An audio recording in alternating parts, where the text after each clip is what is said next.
Nah teman-teman, ketika kita melihat video tadi itu sangat tipis tapi masih bisa lewat ya teman-teman. Jadi kalau untuk feeling bagian kanan ya, itu seharusnya lebih mudah ya buat kalian ketika belajar feeling. Yang kanan itu lebih mudah daripada sebelah kiri, karena yang kanan itu lebih dekat dengan posisi kita ya, beda dengan sebelah kiri. Nah seperti ini, di sebelah sini itu lebih mudah ya, karena dia dengan posisi kita itu lebih dekat, jadi lebih merasakan feelingnya ya, daripada sebelah kiri itu. Biasanya yang pemula itu kalau nyenggol itu ya yang sebelah kiri, kalau sebelah kanan itu harusnya lebih aman ya.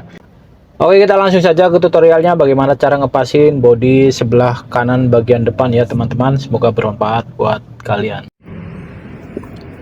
Oke teman-teman, kita coba maju ya, gunakan gigi 1, maju perlahan. Nah ketika pelan seperti ini gunakan setengah kupling ya. Kalian bisa perhatikan sudut sebelah kanan dashboard ini ya teman-teman ya. Nah itu lihat ke depan, untuk bagian kanan. Nah seperti ini tampak dari atas ya,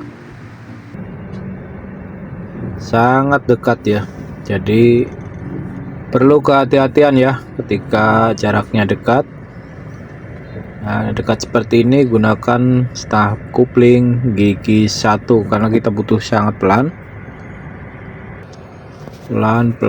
ya. Ini hanya untuk ngetes feeling aja bagian kanan. Semakin feeling kita akurat, berarti kita sudah menguasai feeling mengemudinya ya teman-teman ya. Nah seperti ini, kalian bisa lihat bagian luarnya, walaupun tipis masih bisa maju ya. Yang penting kita harus hati-hati.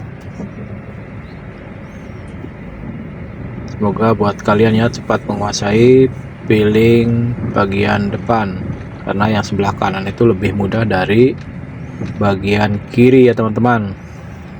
Oke, semoga bermanfaat buat kalian semua.